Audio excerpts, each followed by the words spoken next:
Hello students, आज मैं अपने वीडियो के माध्यम से आप सबको दशमलव के बारे में बताऊंगा।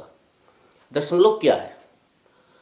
दशमलव की परिकल्पना सबसे पहले भारत के महान गणितज्ञ रामानुजम जी ने किया था। तो दशमलव एक बिंदु मात्र होता है, एक डॉट।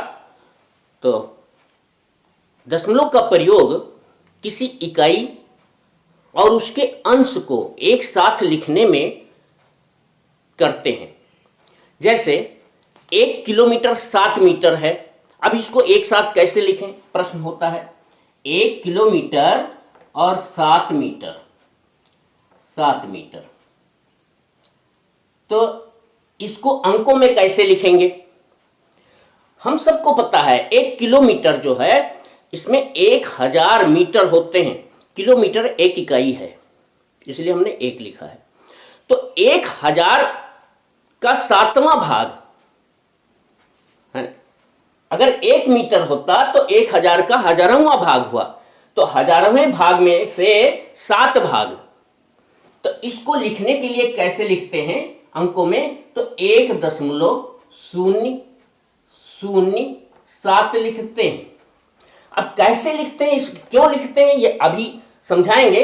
पर यहां एक चीज समझा दें, ये जो दशमलव है, दशमलव से पहले पूर्णांक आता है, चाहे जितनी बड़ी संख्या क्यों न हो, और दशमलव के बाद उसका अंश आता है, अंश या भाग।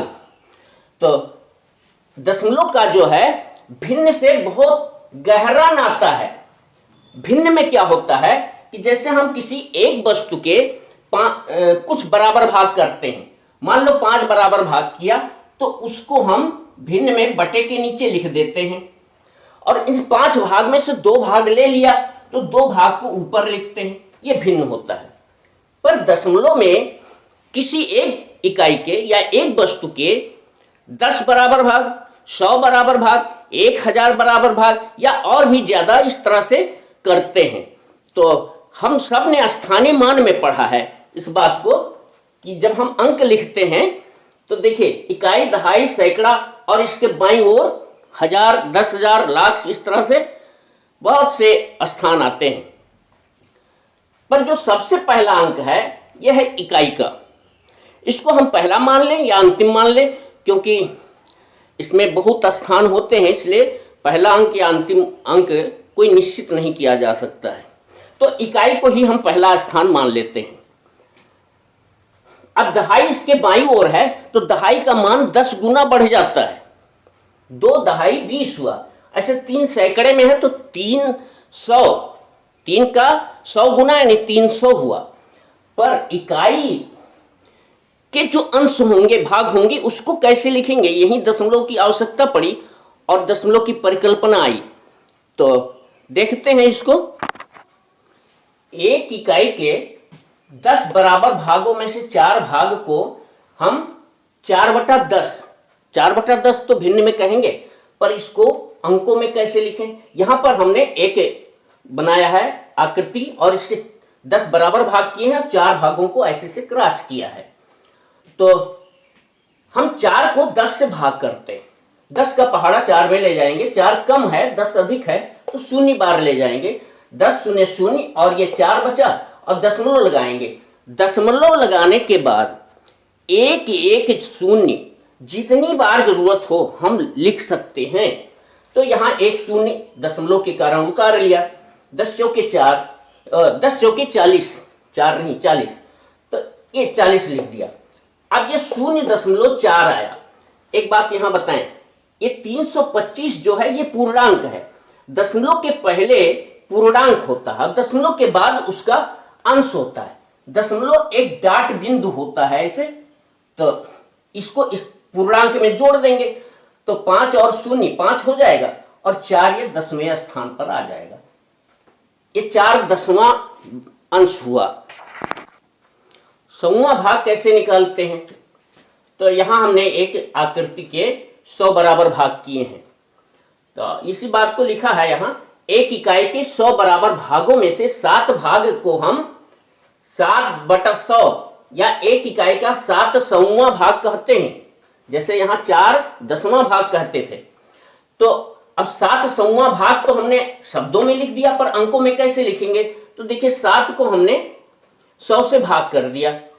अब 7 कम है 100 अधिक है तो शून्य बार पहाड़ा ले जाएंगे, 7 बचेगा, दशमलव लगाएंगे, दशमलव लगाकर एक एक शून्य हम बढ़ा सकते हैं जितनी जरूरत पड़े। तो एक शून्य यहां बढ़ाया, पर यह 70 हुआ, अभी भी 100 से कम है, तो फिर शून्य बार भाग ले जाएंगे और फिर ये 70 बच गया, तो दशमलव लगाए हैं, एक शून्य पहले से बढ़ जाएगा, एक शून्य यहां बढ़ा लेंगे, फिर 700 आया, 100 7 700 और ये घटा दिया, 0.07 आया। अब इसको भी इस पूर्णांक में जोड़ देंगे, तो देखिए 5 और शून्य, ये शून्य दशमलव के पहले का अंक पूर्णांक होता है, अभी बताया, तो 0 और 5 5 हो गया, 0 और 4 4 हुआ और 700वां आ गया। तो हजारवां भाग निकालने के लिए देखिए एक इकाई के 1000 बराबर भागों में से 5 भाग, तो 5 भाग को हम 5 भिन्न में 5/1000 कहेंगे। इसका मतलब होता है एक इकाई का 5000वां भाग। तो 5000वां भाग निकालने के लिए 5 को 1000 से भाग कर दो, तो 1000 का पहाड़ा शून्य टाइम ले जाएंगे, 1000 तो और ये 5 में से शून्य घटा दिया, 5 बचा, फिर दशमलव लगा देंगे तो एक शून्य बढ़ा लिए। अब ये 50 अभी भी कम है तो शून्य बार फिर भाग ले गए, तो ये देखिए 50 यहां भी आया, तो दशमलव लगा हुआ है, एक शून्य हम बढ़ा लेंगे, अभी भी कम है तो फिर शून्य बार भाग ले जाएंगे और फिर इस तरह से ये 500 बचा, अभी भी कम है तो दशमलव लगाए हैं, एक एक शून्य हम जितनी बार जरूरत हो ले जाएंगे, तो एक शून्य उतार लिया। अब 5000 ये हुआ, 1000 हुआ, 1000 के पहाड़े में 5000 आता है, 1000 पंजे 5000, तो 5000 में से 5000 घटा दिया। पर ये पहाड़ा इस तरह से भाग लगाने पर बहुत टाइम लगता है, इसका सरल तरीका लोग बता देते हैं। क्या तरीका है देख लो, तो उस तरीके से भी हम भाग करते हैं। तो दशमलव शून्य बार यहां भाग ले गए, दशमलव लगाया, ये 5 आया और दशमलव लगाने के कारण एक शून्य उतारा, अब शून्य बार भाग ले गए, फिर शून्य बार भाग ले गए, तो ये 2 शून्य यहां बढ़ गए, 1000 पंजे 5000, यानी ये 2 शून्य जो हमने बढ़ाया है, क्यों बढ़ाया है ये मैं जरा जल्दी जल्दी बोल गया हूं तो समझने में आपको दिक्कत हुई होगी।